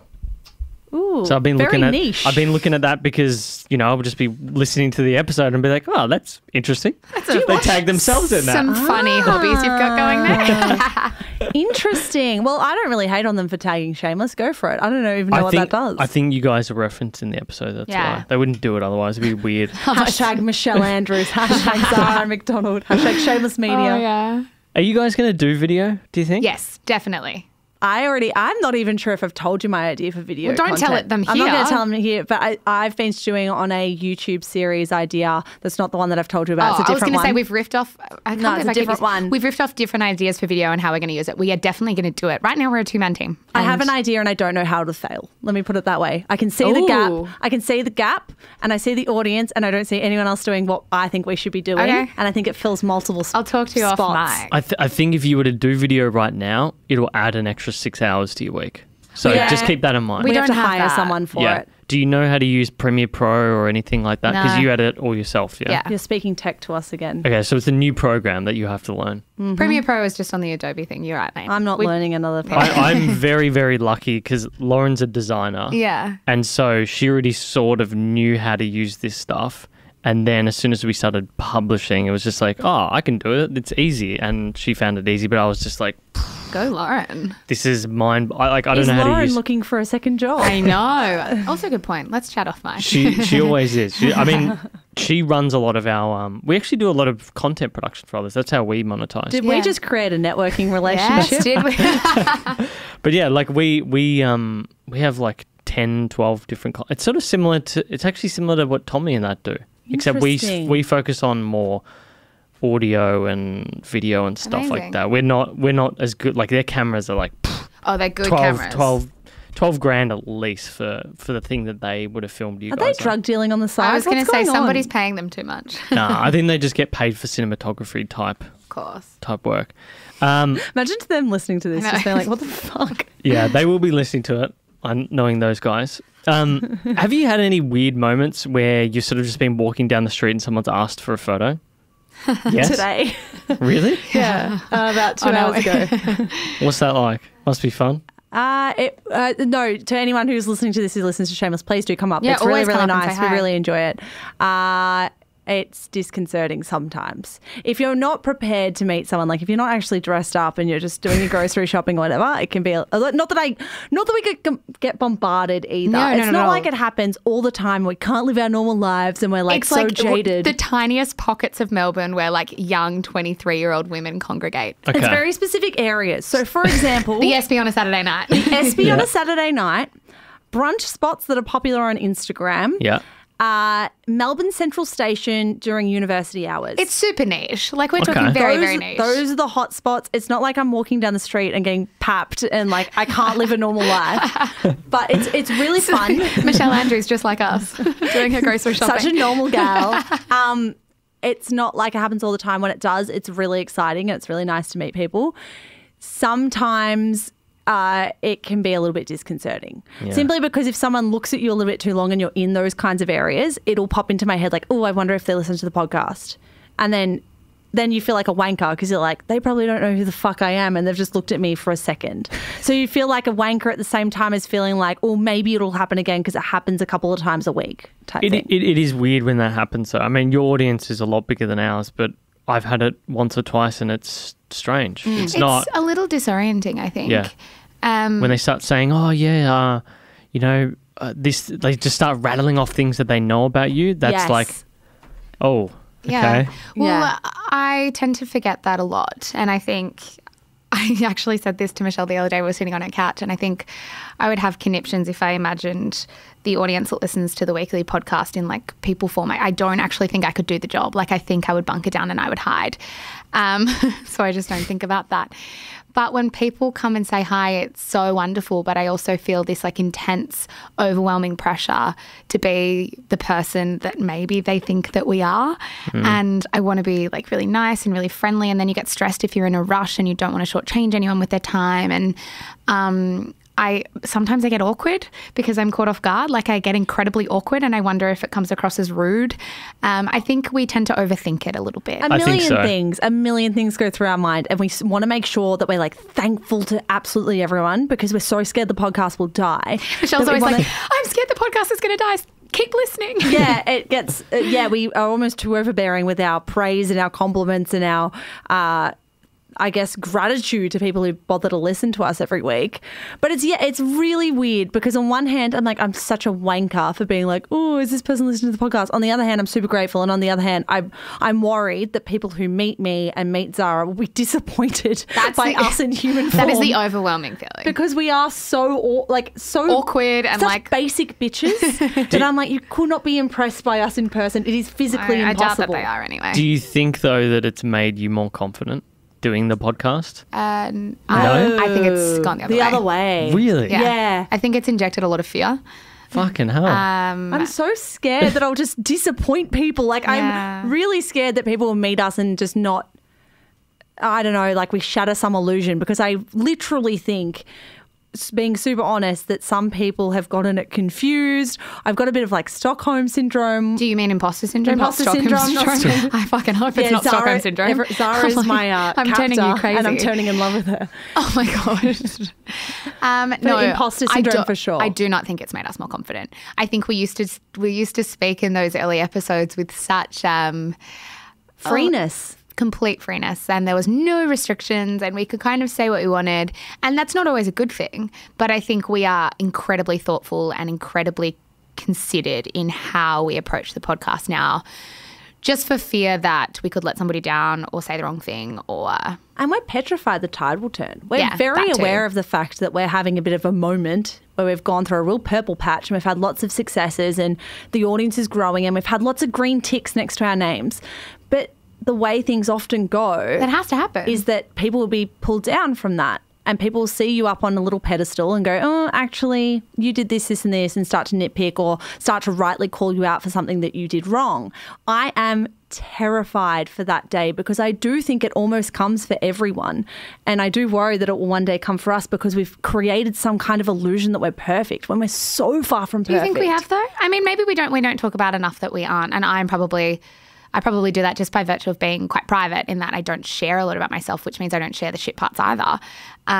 She's awful. I'm so bad at it, and I think I need to, because then I've accidentally I've created this image of myself where nothing's ever wrong when things are wrong a lot of the time. And as well, if we're calling out people for behaviour that we don't like, by virtue of that fact, we might be positioning ourselves as the authority on what is good behaviour, and then people think that we are perfect in our behaviour when that's not the case. Like, we can't stand for every social justice issue and we can't be doing everything for everyone. So sometimes when we do make a slight misstep, like if we do get a takeaway coffee cup instead of using our keep cup, lots of people can be really disappointed by that, and we need to kind of push that idea that we don't do everything perfectly, because no human being does. But yeah, I think a lot of people are going to be sad hearing that. Because I get a sense that people are aware that you guys aren't perfect. No one is. I would hope that so. they appreciate, like just going back to the point of seeing people in person, that they, I think what they like about you guys is that you're just like them. I would hope definitely are. I would hope that would be the case. Like they can see themselves in you. That's why they like you. That's why they follow you. That's why they look at what you do. We didn't come here for a counselling session. I would hate just to appear like we're on some kind of high horse. Yeah. And it's pretty easy for it to seem like that. But I'm like hyper aware of that's what the optics can look like. And I think the more conversations we have about self-awareness and making sure that we do expose parts of ourselves that aren't perfect, the better it is for everybody, mostly us. Yeah. Let's, we're starting to crack on time. I want to quickly touch on, I feel like some people are going to want to hear about the election. Yes. I feel like you guys have given your 2 cents worth in the group. How do you feel? I feel sad. I think when I first read the results, we were in an Uber on the way to an awards night, and I just said no. Like, no. And yeah, Zara was upset too. I think I'm always more emotional in every circumstance, really. I'm upset. Yeah. I think it shows that I need to open my mind to other people and other Australians more. I think we can all get caught in our little bubble and think that everything that we believe and that our friends believe is what the majority believes and thinks. And I think it goes to show that this isn't that case. And there's the majority of people in Australia feel a way that I don't feel and that Zara doesn't feel either. And so, yeah, I'm sad and I'm disgruntled and I'm upset, but I also need to probably open my mind more, not to change my beliefs. I don't want to change my beliefs. I believe them wholeheartedly, but to open my mind and look outside my circle more.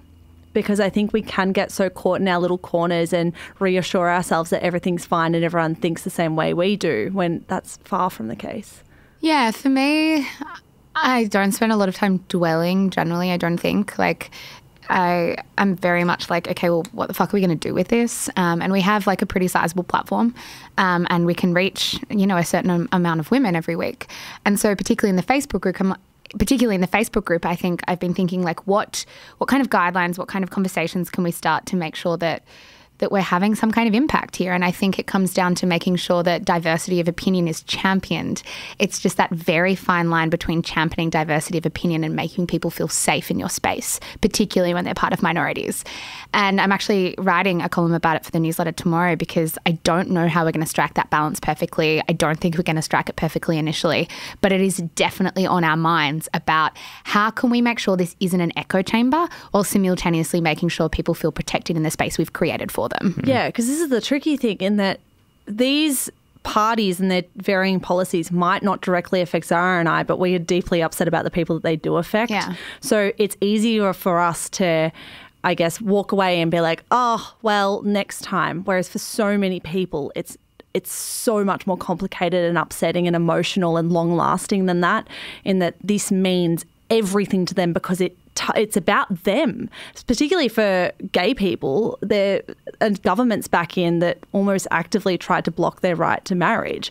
There's so many people who are so torn and tied up in these different policies that I'm upset, but I'm more upset for other people because I don't really see myself being affected directly by anything, whereas I know that many of our listeners are, and we did see that real hurt and pain in the group over the weekend. Totally. So it's, I guess, a work in progress, working out like what we can do with that result and how we can sort of create something productive from it. Yeah. And I don't think we're there yet. I hope to get there. It's a bit of deja vu for the last 3 major events. I think I was watching a discussion the other day, and they were talking about Pew Research poll, and it was showing how sort of, I don't think it's as extreme in Australia, but what do they look at? The top 10 mainstream values, and it was showing how each party has moved, through polarization as each group has moved over 10-year periods from, say, the 1970s.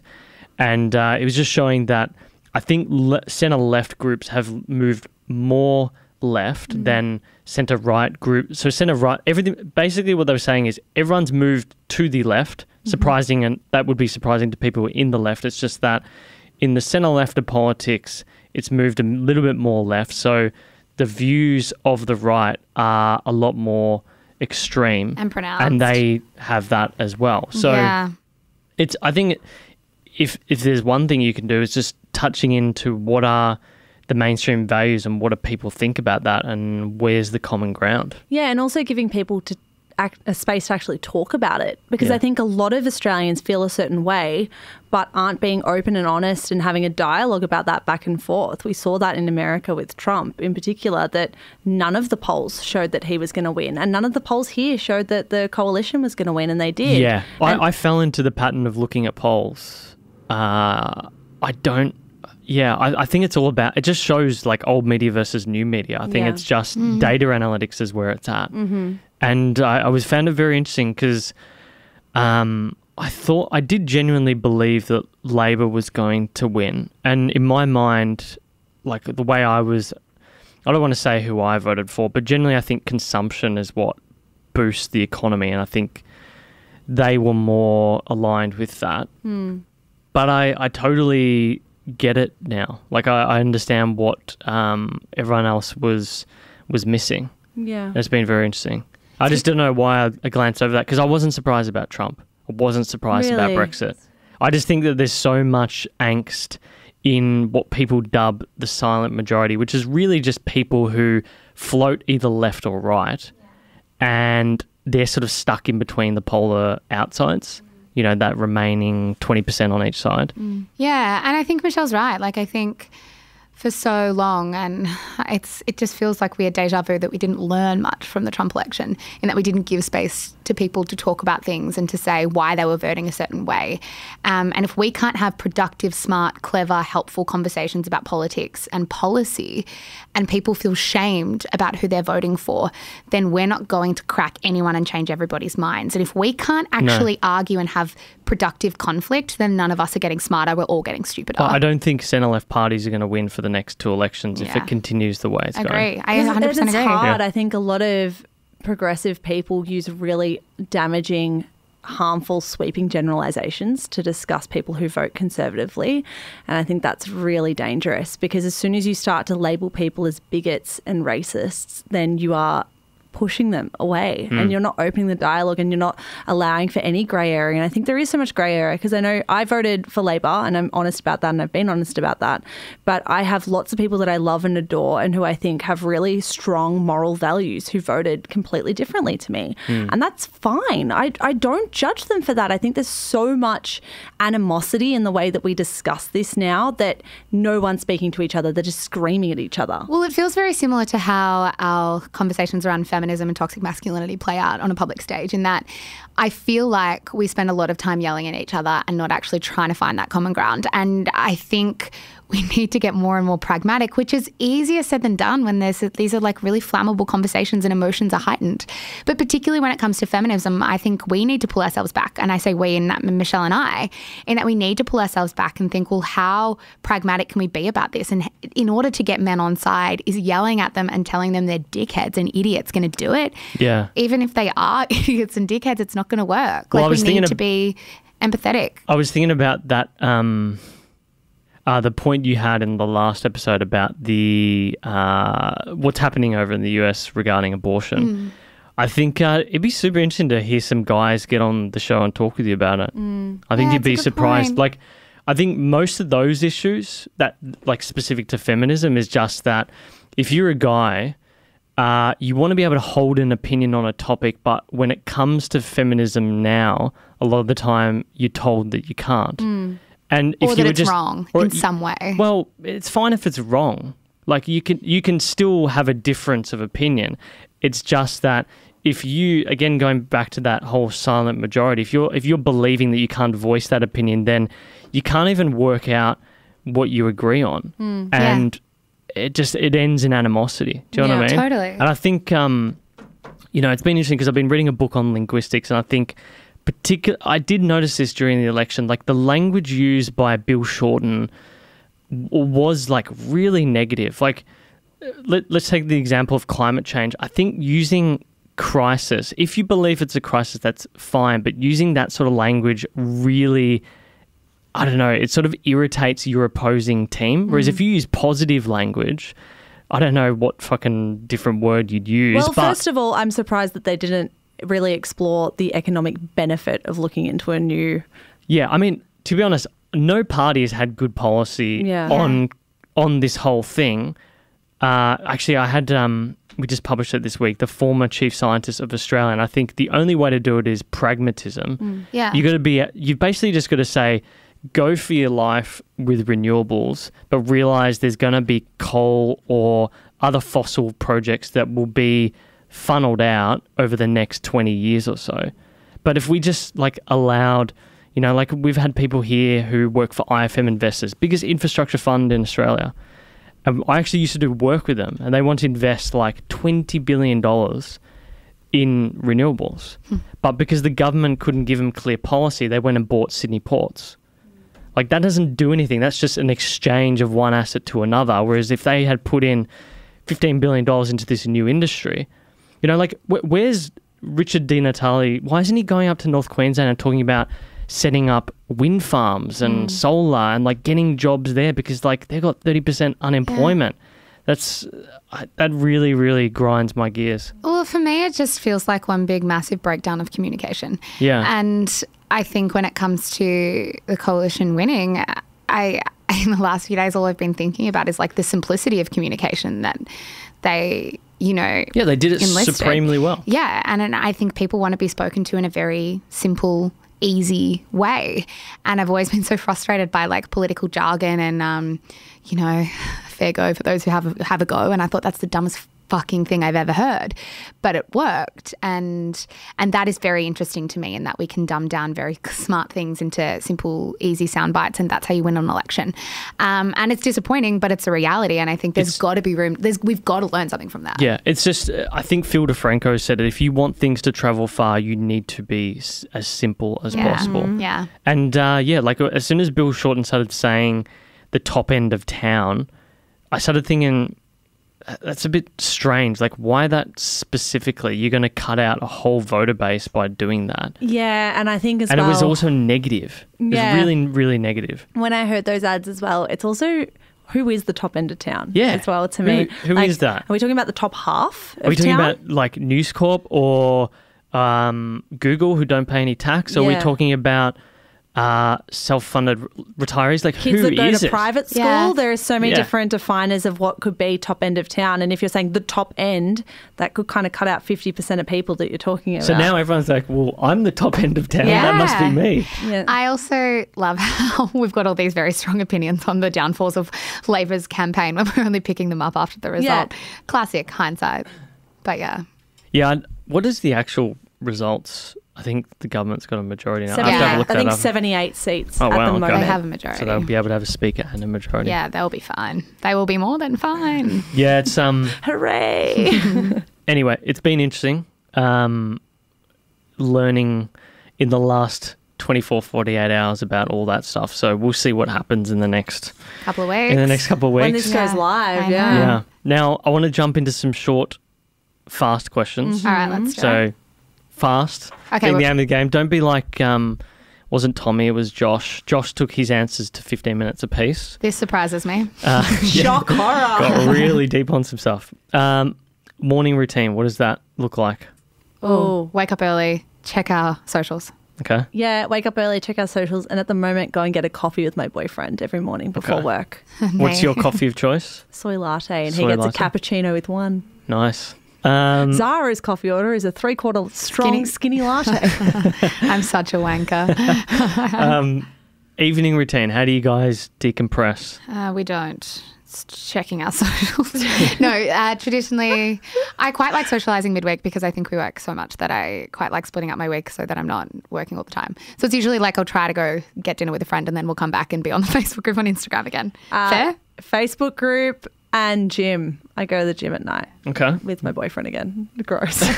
Disgusting. If you had to gift a book to the audience, just one book for Christmas, what would it be and why? Oh my God, Jordan, that's so hard. Jesus. I booked. I know what I want to say, but I can't say that. Oh, what? No. Oh, no, you can't say that. What? You go. Why not? Fuck. Normal People by Sally Rooney. Haha, you would have wanted that one. You know what? I would say something like Everything I Know About Love by Dolly Alderton, not because I related to every single thing in the book, but because there's some huge sense of community that came with that book. And I think it rallied a lot of women together, and I think that's a really beautiful thing. Okay. Best purchase under $200. Ooh. The Muck hair curler. The Muck hair curler. Very female. Sorry, man, unless you've got long hair and you want to curl it. Sorry, we've got a 60-40 split of audience, so we'll be evening it out a bit. Best purchase under $200. You would have agreed with me. The Muck hair curler is pretty good. I mean, I said this to you like 2 days ago and you just jumped on it. Portable phone charger. Okay.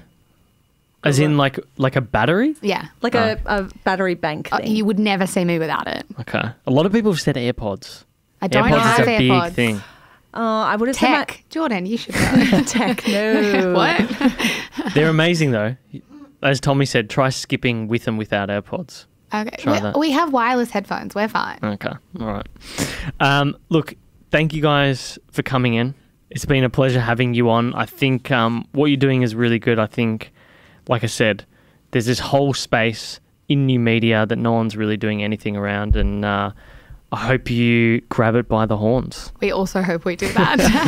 Thank you so much for having us. Where can people find you? Oh, come on. We do this every episode.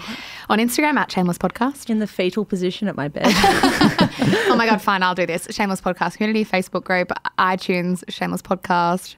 Zara is on Instagram at Zara McDonald. I'm at Michelle Andrews 1. And at Shameless Media. On Instagram. They're everywhere. Yeah, I found that the other day. Yeah, it's going to be interesting. I've got 2,000 followers. Thanks very much. All right, thanks guys. Thank you. Thank you for making it to the end. Before you run off, subscribe if you enjoyed this episode, or do leave us a rating. For Instagram, go follow us on @uncommon_podcast. For YouTube, search Uncommon Podcast, and don't forget to subscribe if you're watching this video. Also give us a like or leave a comment on what you thought about the episode. But until next time, thanks so much for listening.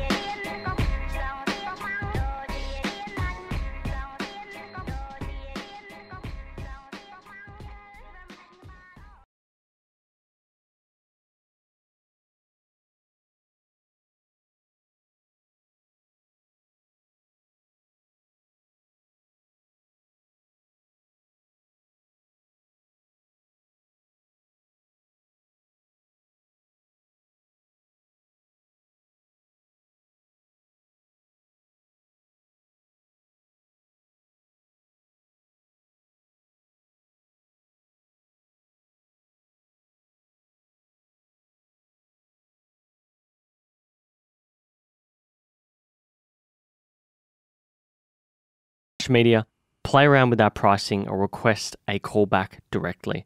Listeners to the show receive a special discount by using the promo code UNCOMMON.